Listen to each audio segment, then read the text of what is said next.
Tidak mungkin kita mengambil dari obat itu, tapi tidak mempertimbangkan itu. Salah satunya saja hilang, misalnya saja kayak keamanannya hilang. Tidak mungkin juga obat digunakan karena akan menimbulkan penyakit baru. Apalagi kalau misalnya dia sudah dinyatakan aman, tapi tidak memiliki efek, sama saja. Dengan karakteristik yang paling penting ini juga karena karakternya kita harus tahu dan tahu komposisi dan komponen yang terkandung di dalamnya. Karena kalau tidak tahu, kita mau gimana menentukan bahwa misalnya ini benar obat untuk obat A misalnya. Karena daun aja memiliki ciri khas sendiri, baik dari tulang rusuknya, dari morfologinya, dari fisiologisnya, dari kandungannya juga berbeda. Makanya harus tahu karakteristiknya. Makanya tiga komponen ini penting. Kita harus tahu apa saja yang menjadi dasar penemuan obat.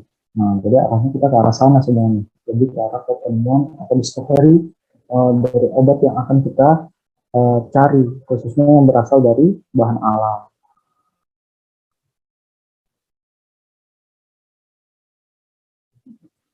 Oke, itu kemudian, nah ini pendahuluannya itu, jadi kita mengarah kepada arah penemuan obat, jadi kita melakukan pengujian dulu.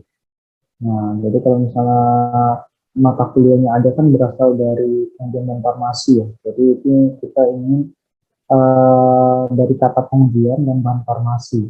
Dari pengujian sendiri itu adalah percobaan untuk mengetahui mutu sesuatu, ketulenan, kecakapan, ketahanan, dan sebagainya.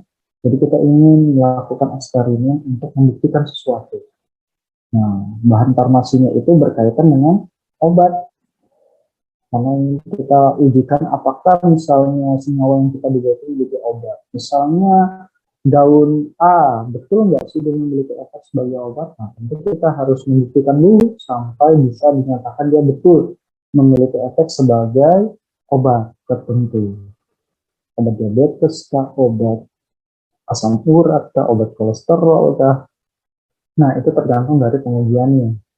Makanya banyak sekali pengujiannya dan tidak serta-merta semua yang disebutkan misalnya secara empiris atau secara nenek moyang kita menyebutkan bahwa ini dipercaya loh memiliki efek, tapi tidak terbukti ilmiah.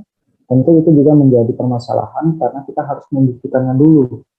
Jangan sampai itu hanya sebagai ini saja, maksudnya kepercayaan saja, tapi tidak didasarkan dengan bukti yang kuat. Makanya tujuan mata kuliah ini adalah membuktikan sebenarnya apakah memang bahan yang kita duga sebagai obat itu memiliki khasiat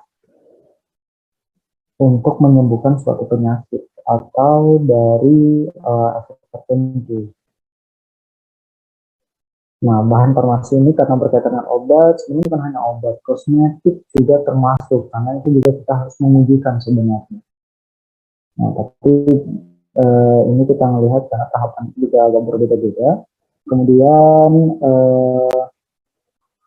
kalau dilihat itu untuk tahapannya pengembangan obat itu bisa kalian lihat sendiri mulai dari discovery penemuan, kemudian ada uji preklinik, ini yang ke hewan, bisa apa namanya ke hewan. Tahapannya itu kan sebenarnya ada penemuannya dulu.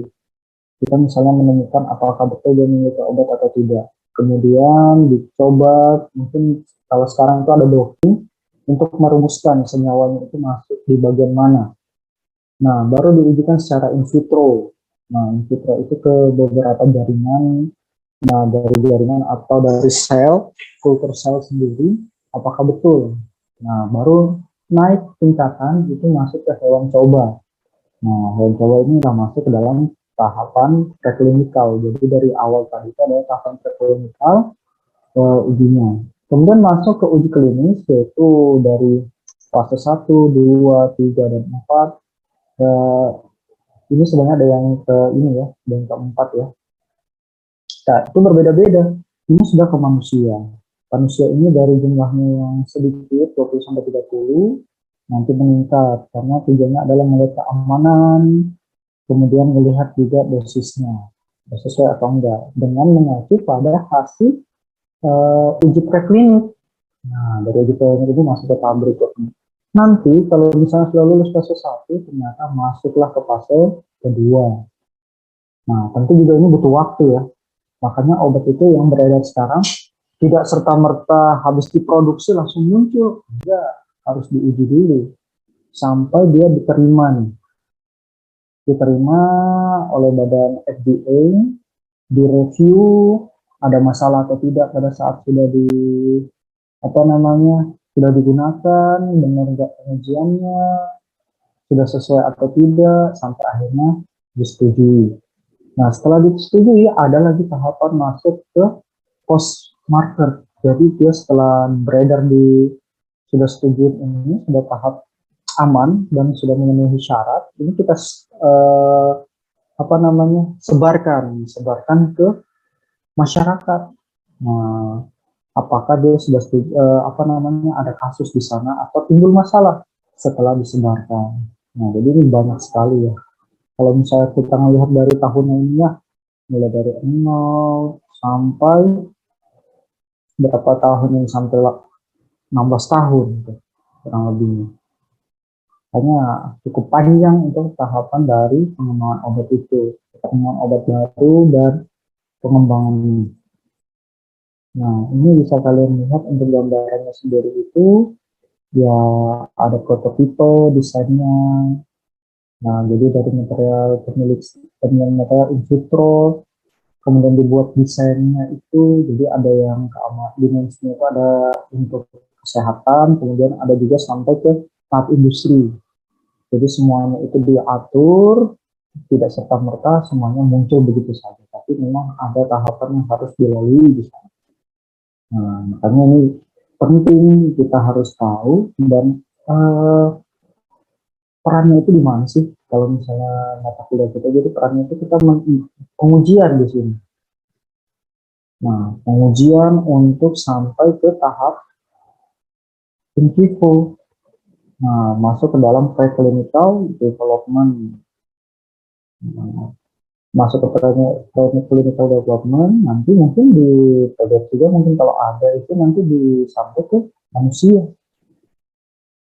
Makanya ini yang di apa namanya dilihat karena itu.